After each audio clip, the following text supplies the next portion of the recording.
Thank you all for coming. Now for the political portion of the show. I'd like to welcome you all to this panel.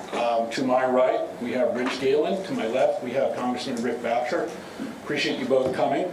Not unsurprising, we have one Democrat, one Republican. I'm going to keep my mouth shut. You guys figure out which one's which. We'll have to figure out which ones. That's probably true. So the purpose of this panel is not necessarily to get into the weeds, but given that the election has been so momentous, I mean, as I said earlier, last Tuesday night about 9:30, I had a very different set of questions prepared, and had to do a lot of thinking over the last couple of days, and then, well, now what do we talk about? So I think there's a good degree of mystery, but I think there's been a lot of change in the country, a lot of effect, and what I'd like to use our time in this panel is sort of just get a picture of what is going on, what might we expect. Obviously nobody knows, but if you don't know the answer, double down, you get extra points. So let's start with this. And it's gotten a lot of attention, but let's talk about, first off, the political climate here in Washington post-election. I think it's safe to assume that we've just been through a very brutal election season, and not everybody is ready to accept the results. And you see a lot of anger out there. And I think it's also fair to say that the Democrats were expecting to come in, and they were expecting to pick up the White House. I think they were expecting to pick up the Senate. Talk about the House, perhaps not, but there was probably a lot of measuring of drapes and carpets. But that didn't happen, and the Republicans came in. They feel very emboldened. But the Democrats certainly aren't going away. We're sort of going through, and I think based on news reports, you're seeing almost a doubling down of hardcore progressivism, if that's the correct word, and you're seeing Keith Ellison is now being backed for DNC chair. So, and the Republicans obviously are back from 8 years in the wilderness, and they want their pound of flesh. So let me start with you, Rick, because you've done 28 years on the Hill. I mean, Sounds like a sentence. it is. As I go with Rick, that means he's vested in the plan. Oh, I've been pardoned and reprieved. Just, I mean, are we getting anything done? I mean, is the environment so toxic, or where are we in the political zeitgeist right now? Well, Larry, first of all, thanks for the invitation to return to the Phoenix Center panel post-election. I have been looking forward to this event. I hope it settles down, because the truth of the matter is that in telecom, perhaps more so than in virtually any other policy area, bipartisanship is essential, and it is our history. And if you look back to the adoption of the '96 Act, lots of controversial elements, but barely any of those drew a partisan difference. The differences were sectional, geographic, they were industry specific, but they certainly weren't partisan. And the bill that revolutionized telecom in its day and opened telecom markets to competition passed virtually unanimously. There were a few no votes, but that conference agreement was broadly supported on a bipartisan basis. And the FCC has made its most notable progress, again, when there has been bipartisan cooperation on policy. So I think we have to return to that, and I don't think we should expect much to happen in the telecom space that is positive, either at the FCC or in Congress, unless there's a bipartisan foundation for action. And I think there's a strong potential for it. Let me just cite the most obvious case in point, and I think this is one thing on which a broad consensus has been reached among the commentators I've read in the course of the past week, and that is that issue number one at the FCC is very likely to be what I think we could call a reclassification, so that we go back to the status quo ante in terms of the character of broadband, and we identify it as an information service. That is so positive from such a number of perspectives. It would encourage investment, it would provide regulatory certainty, stimulates innovation, and it is the way that broadband prospered. It's the way the American economy grew from the decade of the 1990s onward. when broadband was determined to be an information service. That regulatory certainty makes a huge difference. And I think the Commission, as a first order of business, is going to go back to that light oversight regulatory treatment of broadband. The history that was achieved when it had that status is simply too compelling to ignore. But at the same time, for this to have a true bipartisan character, I think it's important that the Commission recognize that network neutrality is now an accepted concept. It's relied on by the edge providers. It's fully integrated into the business operation of the ISPs. And so it is now business as usual to respect the neutrality of networks. No blocking, no throttling, no paid prioritization that creates harm. And I think the Commission can go back to that using the Section 706 statutory authority that the DC Circuit so clearly spelled out as a pathway for the FCC to follow. And I would note that Chairman Wheeler was headed down that path before his rather abrupt decision to reclassify broadband as a telecommunications service. So the pathway is there. It is the way to achieve a measure of bipartisan harmony in the first act out of the box for the FCC.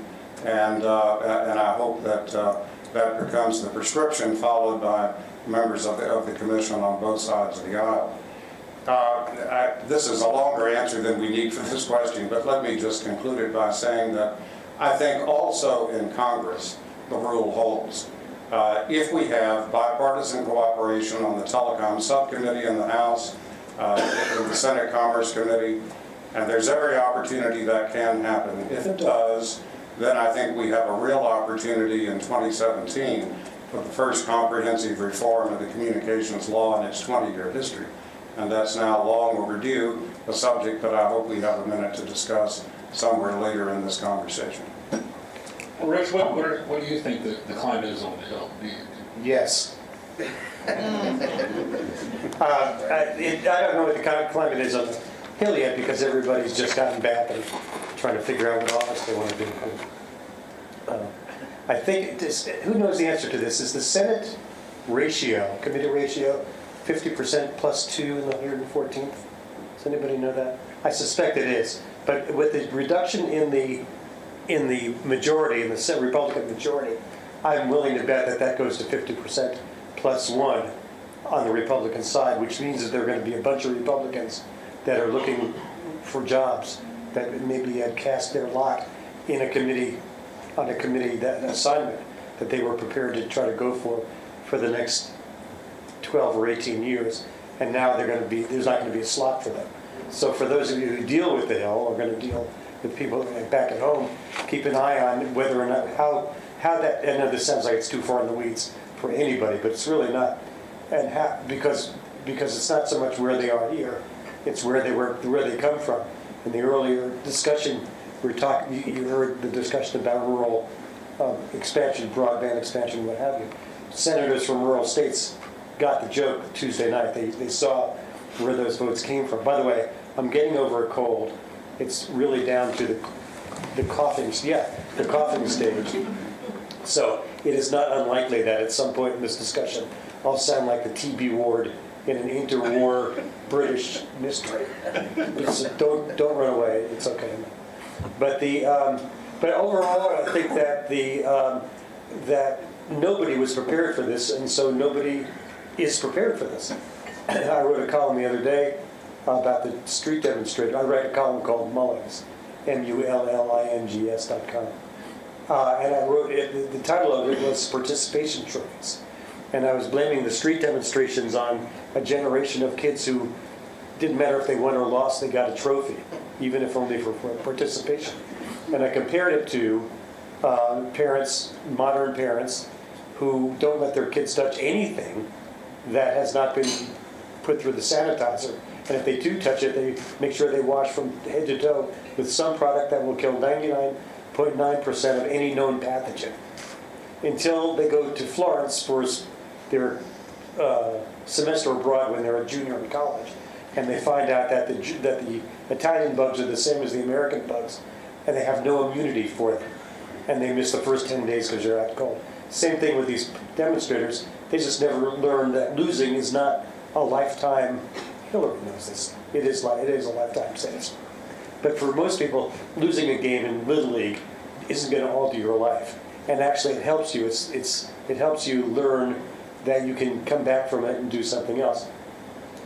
I think that's likely to be kind of the untold story of Washington over the next certainly 2 months until Inauguration Day. We'll see what happens when the 115th convenes and the committee assignments are more clear.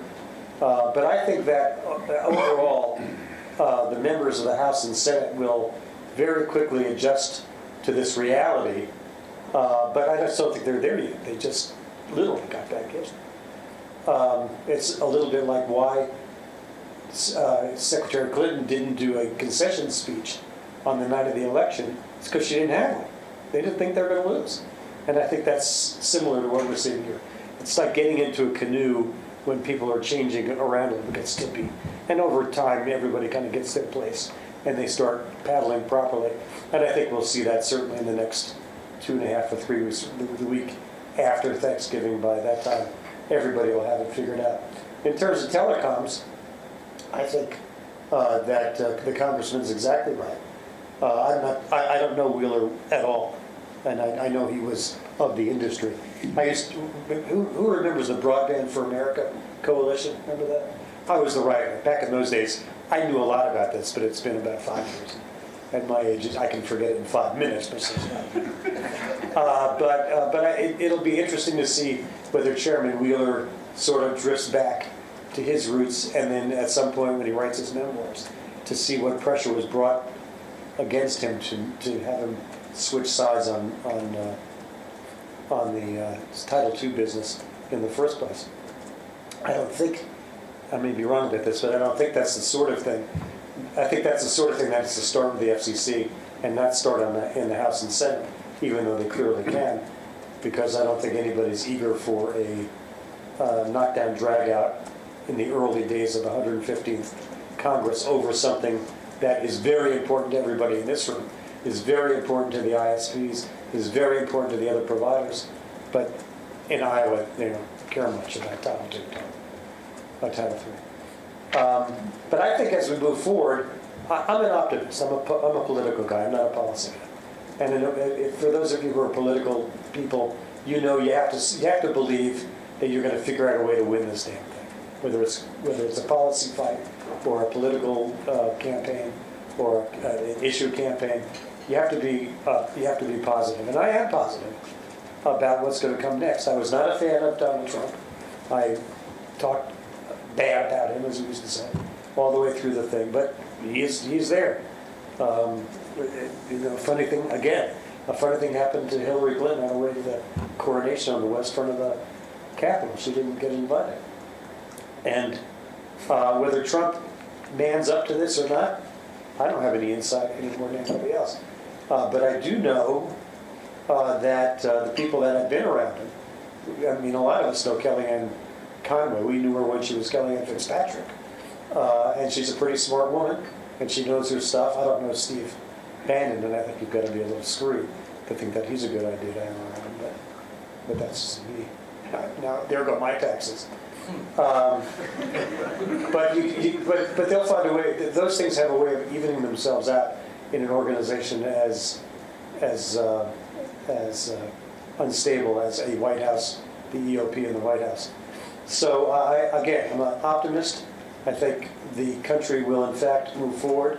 The president yesterday said, President Obama said that the president-elect is not an ideologue. I think that's very clear, which gives him a wide canvas to paint on. And if the people around him, not just in his immediate sense, but the people that he grows close to on the Hill, and I think he will, he's not like President Obama, where he didn't like to deal with the Hill. President Obama's edges in terms of dealing with the Hill were between disgust and disdain. He never liked him at all, and didn't think that whole Article 1 thing was necessary. Trump likes talking to people. He's been on the phone to foreign leaders trying to get them come. And I think he'll make friends on the Hill, and the friends that he makes on the Hill will probably be people that think like he does, not on every individual issue, but thinks in the direction that he does was, that's where we want to get to. If this hallway, if this passageway is blocked, then we got to go out there and come around and come back in. If that's how we have to make the deal, that's the deal we're going to make. And we'll see. Again, I'm an optimist, and I think the people that you deal with on a daily basis, both on the consumer side and the industry side and on the legislative side, may find themselves pleasantly surprised over the next 12 or 18 months while they're expecting the worst, and they may get a lot more than they hoped for.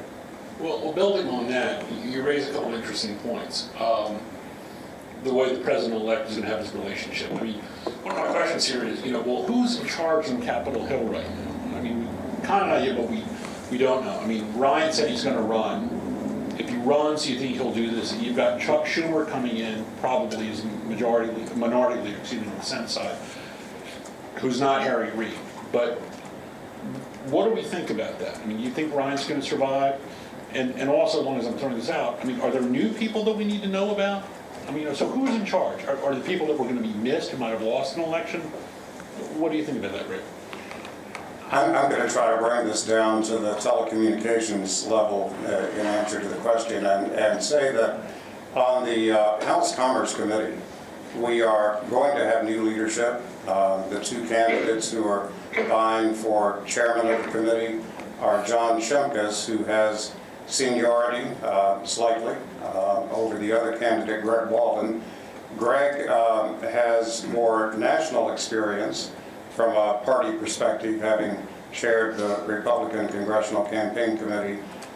He also is currently chairman of the Telecoms Subcommittee and has been for the last several years. In fact, I think since 2011 he's chaired that subcommittee. And I think both of them have a commitment to reforming the Telecom Act of '96. So my sense is whichever way the leadership fight goes in terms of chair of the Commerce Committee, you're going to have somebody sitting in the chairman's seat who will make telecom reform one of his leading priorities. They both said so. Chairman Thune of the Commerce Committee in the Senate has said exactly the same thing. So you're going to have, from the chairman's posture in both houses, people committed to comprehensive reform. The big question, of course, is what's going to happen in terms of a democratic response. And harkening back to the earlier discussion, these reforms need to be bipartisan to be successful. My sense is that Bill Nelson very much would like to move in this direction. And he's very practical in his orientation. Anna Eshoo is a little bit more ideological, but she's deeply steeped in telecom policy. She's been laboring in that vineyard for more than 20 years, and she really is an expert.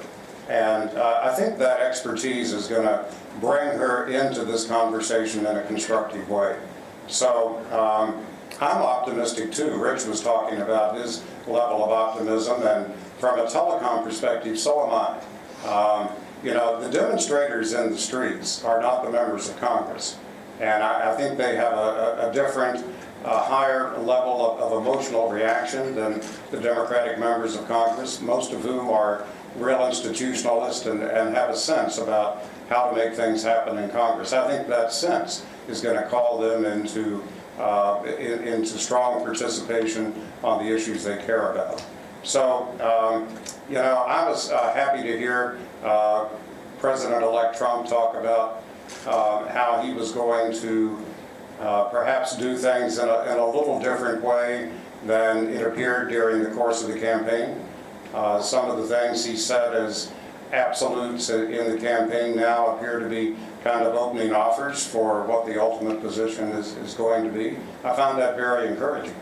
President Obama came away from the conversation they had with a strong sense that Mr. Trump is practical, that he's pragmatic and non-ideological. I hope that's true. If it is, then I think we have even greater reason for optimism that this is a Congress in which things can get done. And I think in no area is need for reform greater than it is in telecom where that law we now have as the fundamental charter for telecom is almost to the month now 20 years old. And in the meantime, that law, which was all about the service we knew at the time, which was basic phone service, is badly outdated. The industry has moved on. In the intervening years, the internet has transformed telecom and is now the platform of choice for communications of all kinds. The law has lagged behind. It's time for it to catch up. Members of Congress and leadership positions on telecom understand that, and I think they are committed to doing something about it, and there certainly are a number of subjects that are begging to be addressed. And once again, if we have time in our discussion, I'd be happy to provide my list of what those subjects are. That will be next, but I want to give Okay. Rich a chance to. Yeah, I think that one of the things we may see, Rick, is, especially in the House Energy and Commerce, Commerce and Energy, is that we may see a pairing of some big items coming through, so that telecom, if it's one of them, might get paired with a major overall in energy policy, so that so that you can balance the needs of the coasts and the interior, the farms and the cities, liberals or progressives and conservatives, and that might be the case, because if they do that, I think, then when it goes over to the Senate, it's got to come out of Commerce and Energy are two different committees, obviously. That the members in the Senate can say, well, I didn't like this very much, but I really like that a lot, and get past some of the normal, what the senators do for a living, which is nothing. Let me tell you something. Senators take their name very seriously. If they could get away with wearing togas to work every day, they would do it. Well, which then I guess brings up the question that Rick has been chomping at the bit about. You heard about, as I was thinking about this, perhaps some questions, and you've got the proverbial first 100 days. Then you really have sort of the first 2 years. Obviously, you can do the immediate stuff, the big splash, and then some things take a little while. Well, at least you go with the majority. So if you look from a historical perspective, what did we see with the Obama administration when they came in? When they came in, the first thing was the Recovery Act. We're going to spend, $700 trillion, $7.2 billion on broadband, $500 million on national broadband map, which is now dead. And then after that, the more harder, more controversial, you got Dodd-Frank, you've got, obviously, the Affordable Care Act. So here we've got, my question to you then is, you got your 100 days, and you got your opportunity for big stuff. So if you're talking about Telecom Act rewrite, there are a lot of issues in the telecom law. I mean, if you ever pick it up and go, there's just a gazillion things. I mean, what would you see of a rewrite? Would it be incremental? Would it be comprehensive? I mean, there's so many bits and pieces. Would you do that the first 100 days? Would you do it later? Would we have a discussion? What do you think? So I'm going to take the opportunity just to differ with Rich slightly. The House Energy and Commerce Committee tends to take the subjects more or less one at a time. It's a pretty heavy lift to try to pair across the jurisdictions major issues. So, I would be very surprised if a major telecom rewrite comes out at the same time and is part of the same package that also does a major energy rewrite. Typically, we find it's easier in the House to take matters if you piece part them and do them in smaller bites. Taking off a telecom reform is big bite enough, and I can't imagine that actually becoming the vehicle that carries a major energy policy at the same time. The Senate might make that kind of combination. I can't imagine that happening in the House. But telecom is begging enough for action, and so here are the major components that I think would make sense. If the FCC does not reclassify broadband and treat it as an information service, that ought to be issue number one for Congress. There's a nice bipartisan potential here, as I was discussing earlier, where you can pair bringing back to information services status broadband and at the same time provide statutory certainty for network neutrality. Congress can pretty much decide what the rules are there, and it's the perfect forum for writing the rules of network neutrality the way that you want them to be. If you want some paid prioritization to be available, depending perhaps on whether or not the paid prioritization creates commercial harm. This was the standard that Chairman Wheeler was looking at when he wanted to apply Section 706 in order to embed network neutrality guarantees. Congress certainly has an opportunity to do that and be fairly explicit about the kinds of commercial harm that it's looking at. But the package makes sense. So taking that as piece one of telecom reform, what you pair together is treating broadband as an information service with light oversight in terms of regulation. And I would point again to the history where that succeeded dramatically for more than 15 years from the time that broadband was first declared an information service. And broadband expansion, the internet economy led the American economy during that period of time. That light oversight and regulatory certainty was fundamental to that broader economic success. Not that I want to be a cynic, but Okay. that's kind of my job.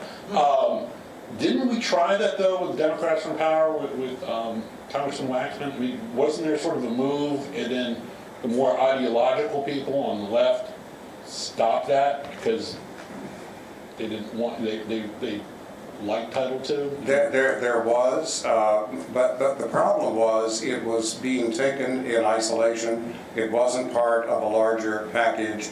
The constituency in the House was very different. At that time, Democrats were in the majority. Now Republicans are in the majority, and this simply has not been tried since the Republicans were in the majority. I was actually invited by Subcommittee Chairman Walden to testify before their hearing prior to the reclassification decision about what the right course forward was. And I recommended at that time that Congress adopt a bipartisan bill that would do what we're just now discussing, these two components. That was well received by the committee, including by many on the Democratic side.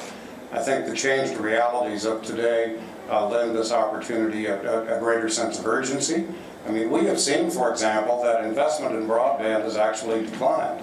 The Progressive Policy Institute has a marvelous report put forward about 3 weeks ago that does a deep dive and an empirical analysis about what's happened to overall investment in the economy. And they pinpoint the broadband investment as having been a declining factor that has dragged down the overall numbers substantially. And that's understandable when you consider that the two largest capital expenditure providers on an annual basis are Verizon and AT&T. And when they pull back, the overall numbers of CapEx in the economy correspondingly pulls back. And it's happening because of regulatory uncertainty. You don't know when you're going to have price regulation or other kinds of profit-killing terms and conditions imposed on broadband. That's the status today. There's a greater urgency now than there was, and I think a greater opportunity for Congress to adopt this piece. But let me quickly tick off just a couple of other pieces that ought to be in the package. We're going to need dramatically more spectrum coming into the commercial market that is making its way in at the current pace. 5G lies just around the corner. The standards will soon be developed and carriers are going to start deploying that technology, orders of magnitude faster data rates than we have today with 4G. And at the same time, we see, quite apart from that explosion, that mobile broadband demand is growing, again, by orders of magnitude on an annual basis. Far more spectrum than is currently being made available is going to be needed for that. The spectrum that is available lies within the hands of government. Many agencies simply warehouse it, it's underutilized. And the current means of identifying spectrum that could be repurposed for the commercial market, candidly, is not working very well. The agencies drag their feet. They don't want to give it up. They don't sense they're getting anything meaningful in return. And the result is a very slow roll in terms of getting government-held spectrum onto the auction block and into commercial hands. It simply goes too slowly. So let's learn something from current experience, where we now have the broadcaster spectrum being auctioned. That spectrum was made available by broadcasters who were offered a share of the auction proceeds. So they had a financial incentive to put their spectrum into the commercial market. If it works in the private sector for broadcasters, let's maybe think about it working for government too, and offer the government agencies a share of the auction proceeds when they offer up spectrum that they're holding and warehousing and not utilizing for commercial auction. So that's another encouraging second piece. We also have got to do something about privacy and make sure that privacy is a uniform set of expectations across the entire internet ecosystem. And the FCC, in its privacy rule recently adopted for ISPs, has now bifurcated that. And you have one set of privacy rules, a rather severe set applying to the internet service providers, and now a second set of privacy rules applies to the edge providers. That's overseen by the Federal Trade Commission. And that's basically an opt-out kind of arrangement, whereas the FCC is now saying that the ISPs can only collect and use information such as web browsing and app usage history if they have affirmative permission from the user to do it. Very unlikely to get that.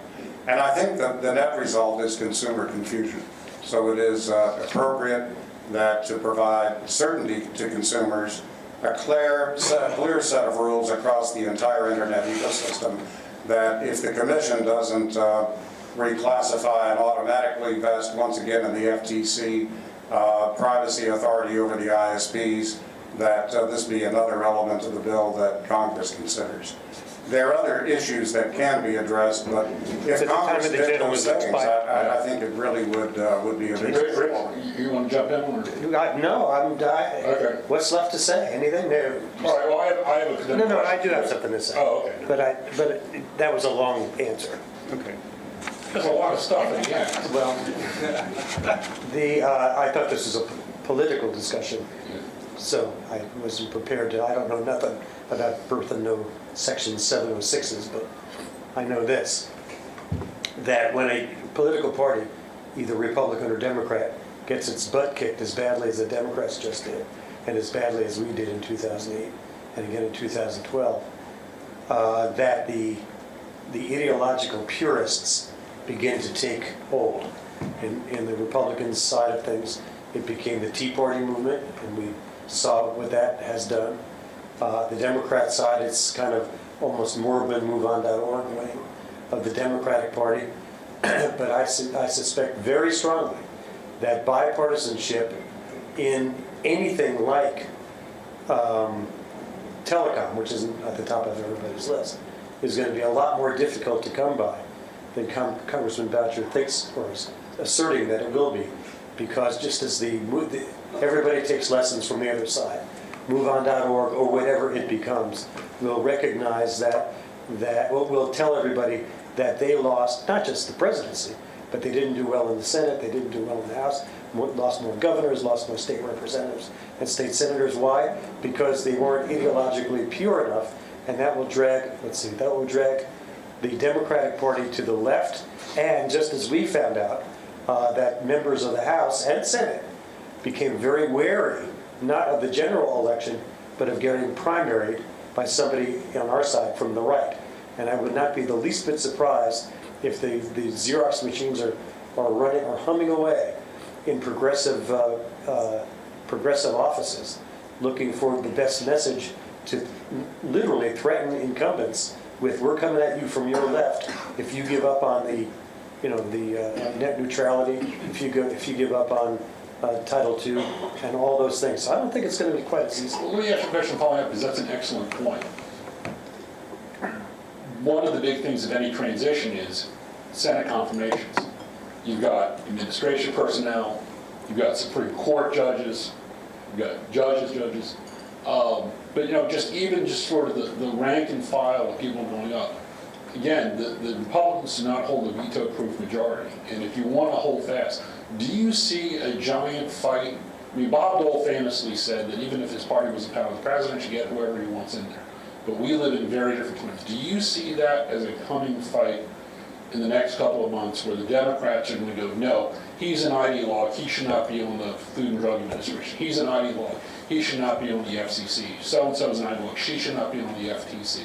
Are we going to start to see a lot of that in the coming months? Well, it depends on who the president nominates, but sure, I think that'll be the general tendency. And I mean, Republicans did it for 8 years, and there's no reason for the Democrats not to have their shot at it. Somebody said over the weekend that they can just change the rule.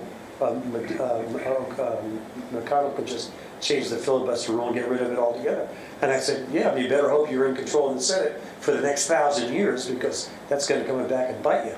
So I think, yeah, but there is a reason that these things happen. It does tend to temper the nominating process, because you know you're not going to get somebody that's too far out on the left or the right, depending upon who's doing the nominating and who's doing the confirming. So I think it can have the beneficial effect of moderating the people that are nominated to get these jobs, to make it more difficult for the minority in the Senate to call them an ideologue. But yeah, I think that'll be their operating theory. Let's stop this and maybe we can get somebody better. One last question, then we're running out of time. But Charles Krauthammer, who's brilliant, wrote last year that Republicans don't know how to hold oversight hearings.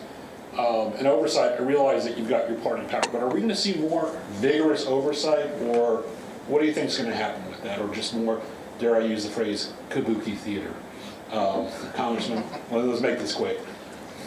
Well, I'm sorry to have intruded on time. The Republicans, I think, cannot be expected to provide vigorous oversight of a Republican administration. I mean, Democrats were never looked to provide vigorous oversight of Democratic administrations either.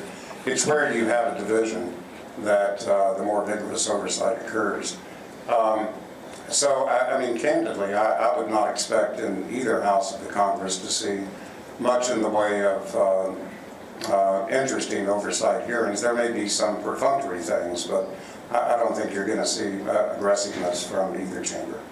I absolutely agree. I think that if the founding fathers had known how strong the two-party system was going to take hold in the American political system, that they would have come up with some mechanism that forbade the Article 1, both Article 1 chambers and the President, the Article 2, the executive branch, being in the same hands. They would have figured out one way that one of those three had to be in the opposite hands. Because truthfully, in my adult lifetime, and maybe yours, Rick, having total power has not always worked out for the best here in Washington, because people on the Hill are afraid to or are hesitant to go against their party's president. And as you say, oversight is almost non-existent. Okay, do we have one quick question for the audience, or we're good? There's somebody back there, okay. Just one comment, I think people have forgotten with regard to the confirmation fights that the Democrats just over 2 years ago under Harry Reid changed the rules now for presidential confirmation and federal judges. It's only 51 votes in the Senate except for Supreme Court justices. So if the Republicans hold 52 seats, I think those battles won't be as protracted. Was that for that? Was that? I thought that was just for federal judges, Now, but it's not. Presidential appointees and federal judges, except for Supreme Court judges. Yeah. And can I ask one quick question, Mr. Boucher? If they do a rewrite, telecom rewrite, we didn't deal with special access in the 1996 Act. It was such a small part of the market. Dedicated access was such a small part. If they do a rewrite, will they'll have to deal with the special access market? How big it's done? I think it depends in part on what the commission does on Thursday. There is a rule pending, a vote on Thursday, that would put price caps on the TDM provided transport. It would only lightly oversee the Ethernet transport. The price caps, in my view, are not warranted. There's a huge amount of competition in this market, and it's growing day by day. The cable industry, for example, is a major new entrant in providing business data services. And I don't think the Commission is taking full account of the current competition that exists, and particularly not taking full account of the growing level of competition given the dramatic cable entry. Cable is now spending more on business data services transport than the incumbent ILECs are. And that reality, I think, is being completely overlooked. So the short answer is, if the commission moves forward on Thursday and adopts this rule, then I think right behind a reclassification of broadband, maybe the second item of business for a new FCC is going to be undoing the business data services rule and removing price regulation. And if the commission doesn't do it, then I think Congress will need to do it as part of the rewrite. All right, well, I want to thank this excellent panel, Rich and Rick. Thank you so much. I see our next panel here because I see the most best dressed, you tell the lobbyist room, because just the best dressed guys are just walking in. So let's take a quick 5-minute break, grab a mimosa and coffee, and we'll be back for the final panel.